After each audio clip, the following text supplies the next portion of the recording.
Hoje é dia da nossa aula no oitavo ano falando sobre História do Brasil. Pois é, a gente começa hoje um novo conteúdo falando sobre modernismo. Mas para entender um pouquinho como aconteceu o modernismo, a gente precisa voltar um pouco na história. Então vamos até a pré-história no Brasil para começar a entender como surgiu a arte. A primeira coisa que nós precisamos lembrar é que mesmo o Brasil estando a quilômetros de distância, milhares de quilômetros de distância da Europa e dos outros continentes, aqui a gente também tinha pré-história. Então, enquanto a pré-história estava sendo desenvolvida na Europa, ela também foi desenvolvida no Brasil. É por isso que nós temos alguns registros pré-históricos na Serra das Capivaras que são muito parecidos com as cavernas de Lascaux na França, por exemplo, porque esses homens pré-históricos foram contemporâneos. Então a arte aqui também se inicia nesse mesmo momento. Qual é a distinção? Na Europa, quando nós partimos da pré-história, o segundo movimento de arte foi a arte da Antiguidade, que foi constituída pelo Egito, a Grécia, Roma e mais alguns dos primeiros habitantes das primeiras civilizações. A questão aqui é que no Brasil essas civilizações não chegaram a se desenvolver. Nós tivemos outras civilizações que foram chamadas de pré-colombianas, antes de Colombo, ou de indígenas. Pois é, aqui no Brasil o desenvolvimento da arte indígena sucedeu à pré-história.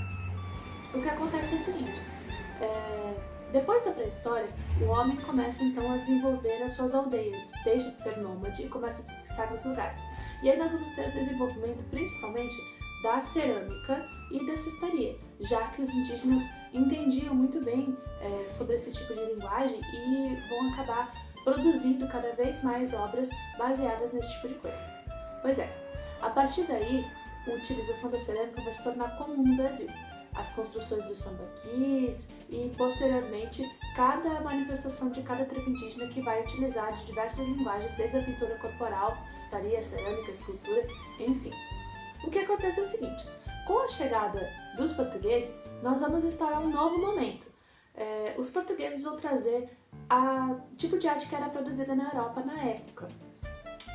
A princípio, nós vamos ser descobertos em 1500, né? Lá na Europa está rolando o Renascimento. Mas o que vai vir para o Brasil muito forte, alguns anos depois, cerca de 50, 60 anos depois, vai ser o Barroco. Pois é, o Barroco brasileiro, que nós já estudamos no sétimo ano, vai ficar muito famoso por aqui, principalmente por causa das esculturas em argila e madeira, já que os padres jesuítas vão se aproveitar das técnicas que os indígenas já dominam para poder fazer as esculturas dos santos e as representações de santos para catequizar os indígenas. Então os jesuítas vão vir com essa missão de catequizar os indígenas, construir as primeiras igrejas e vão aproveitar de uma técnica que já existe no Brasil, que é a técnica em cerâmica. O que acontece aqui é o seguinte, devido às manifestações religiosas no Brasil, através do Barroco, serem imagens de santos com traços indígenas e traços negros, principalmente por causa da colonização do Brasil, né, africano e indígena, o Barroco não vai ser muito bem aceito. E aí nós chegamos no nosso conteúdo do oitavo ano. Em 1808, a vinda da família real para o Brasil vai modificar totalmente o panorama de arte no Brasil. Como assim, professora? Não estou entendendo. Pois é, você lembra que a gente estudou o academicismo no começo desse ano? Então, no Brasil, em 1808, com a vinda da família real, vai surgir aqui um movimento chamado de academicismo. O neoclassicismo, que ficou tão famoso lá atrás com Jacques-Louis David e a corte de Napoleão, vai aparecer aqui no Brasil, principalmente retratando o dia a dia da corte. Para isso, em 1808, na chegada da família real, o Dom João VI vai trazer duas coisas muito importantes para o Brasil, a missão artística francesa e a missão artística holandesa. A missão artística francesa veio para o Brasil tentando ensinar a forma correta de se fazer arte. Como assim? Quando os portugueses chegaram aqui, desembarcaram de todas as suas caravelas no Brasil, a corte se mudou, principalmente por causa de conflitos que estavam acontecendo na Europa.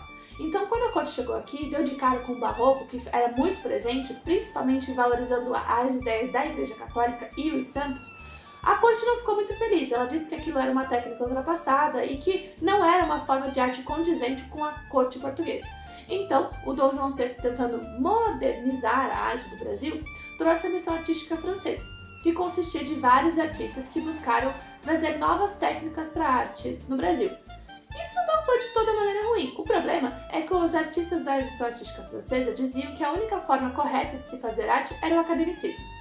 Na verdade, essa tendência logo foi superada na Europa, mas aqui no Brasil ela persistiu durante muito tempo. O academicismo traz algumas questões importantes, como por exemplo a representação dos nobres, que já era famosa no academicismo da Europa, lá no período neoclássico. O Jacques-Louis David e o Napoleão Bonaparte já tinham usado essa ideia, e aqui o Dom João VI, a corte portuguesa e principalmente artistas como o Debré vão utilizar também. Jean-Baptiste Debré ficou famoso no Brasil principalmente por um dos seus trabalhos publicados em aquarela, chamado Viagem Pitoresca ao Brasil. Nesse montante de obras, Debré vai pintar diversas cenas do dia a dia da corte portuguesa. Isso vai ser super importante para entender como se deu a dinâmica entre a corte e os escravos, e entre a corte e as pessoas que moravam aqui, mas que não faziam parte da realeza. Os quadros pintados entre 1834 e 1839 vão demonstrar como era a vida no Brasil na época. Além disso, na tentativa de deixar o Brasil um pouco mais moderno, ou mais parecido com a Europa na época, já que aqui nós vivimos uma colônia de extração e não uma colônia de população, Dom João VI teve uma ideia. Ele começou a empreender diversos negócios e indústrias no Brasil, formando principalmente o Banco Nacional, a Academia Militar da Marinha, a Imprensa Régia e talvez para nós em arte a coisa mais importante, a Academia Brasileira de Belas Artes, o Museu e a Biblioteca Nacional e, é claro, o Jardim Botânico. Dentro da Academia Brasileira de Belas Artes, muitos artistas ficaram famosos, mas principalmente o Vitor Meirelles, um catarinense, e o paraibano Pedro Américo. Esses dois artistas são responsáveis principalmente pela difusão do academicismo no Brasil. Suas obras neoclássicas mostram momentos importantes desde a chegada da corte no Brasil ou desde o descobrimento. A questão aqui é o seguinte, por exemplo, o Pedro Américo, o quadro mais importante dele é esse aqui, ó, O Grito do Ipiranga, que mostra o momento da independência do Brasil. Que na verdade não era bem assim. Dizem até que Dom Pedro estava montado num burrinho e que tinha tido uma forte dor de barriga e tinha fugido para perto do rio para se aliviar. A questão é que no quadro ele aparece como um grande herói montado em cima do cavalo branco. Essa era a ideia do neoclássico, vender um governo que era maravilhoso, já que o governo é apoiador da arte na época. O Vitor Meirelles também foi um artista neoclassicista. Aqui nós temos a primeira missa no Brasil, que foi uma das obras retratadas por esse artista que ganharam mais valor. Essa obra super famosa mostra o momento em que o Brasil foi descoberto e a primeira missa no Brasil foi rezada. Ela foi construída com base nas cartas de Pero Vaz de Caminha, que registrou esse acontecimento. Mas é claro que ela é mostrada de uma maneira bem fantasiosa. É óbvio que os indígenas não estavam todos aglomerados em volta da cruz, muito menos perto do padre, admirando-o como se fosse um deus. Entretanto, essa representação era importante para o período neoclássico, já que agradava sobretudo a Igreja Católica. A arte academicista no Brasil e as representações neoclássicas vão ter o seu ponto alto em 1822, durante a independência do Brasil. Mas elas vão durar muito mais tempo. Em 1922, a Semana de Arte Moderna vem dar um fim ao academicismo no Brasil. Isso porque os artistas que frequentavam a Academia Brasileira de Belas Artes traziam em suas obras o mesmo padrão que foi impresso pelos europeus, lá atrás na missão artística francesa, mesmo mais de 100 anos depois. A beleza perfeita e um conceito idealista que não existia na natureza marcava as obras desse período. E assim como no Renascimento, seguiam regras rígidas sobre o desenho e sobre como a estética deveria aparecer. Entretanto, muitos artistas brasileiros que estavam convivendo com a Europa naquele momento perceberam que lá o modernismo já tinha aparecido.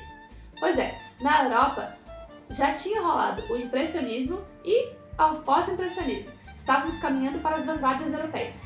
Pois é, você já aprendeu sobre isso na aula passada, lembra? Quando falamos sobre Monet, Cézanne, Toulouse-Lautrec e alguns artistas dessa época. Pois então, o problema é que aqui no Brasil a gente ainda vivia na época do academicismo. Então, os artistas se reuniram para tentar modernizar a arte brasileira. A primeira manifestação desse modernismo foi com Anita Malfatti. Ela fez uma exposição de arte que trazia obras baseadas no fauvismo, ou seja, com cores contrastantes. Entretanto, a sua exposição não agradou a todos. Na verdade, desagradou principalmente um crítico de arte bem famoso na época, Monteiro Lobato, que era crítico de arte muito antes de ter pensado em escrever O Sítio do Pica-Pau Amarelo. Na verdade, o Monteiro Lobato arrasou a coitada da Anita. Falou que ela não tinha nada de artístico e que aquilo verdadeiramente devia ser um delírio. Mas os artistas modernistas não se deixaram abater. Na verdade, alguns amigos de Anita Malfatti, como Oswald de Andrade, Mário de Andrade, Menotti Del Pitta e muitos outros, como Victor Breschet, por exemplo, se juntaram para fazer o modernismo no Brasil. Pois é, esse fato foi marcado historicamente na Semana de 22. Entre os dias 11 e 18 de fevereiro de 1922, tem então um acontecimento histórico para o Brasil, a Semana de Arte Moderna. É nesse momento que os artistas vão se reunir para fazer uma exposição de arte que abranja todas as linguagens, da literatura até a escultura, passando principalmente pela pintura. Esse momento marca o início do modernismo no Brasil e vai mudar a história da arte brasileira a partir do século XX. Mas isso já é conversa para uma outra aula. Não esquece que agora você precisa anotar no seu caderno toda essa história da arte.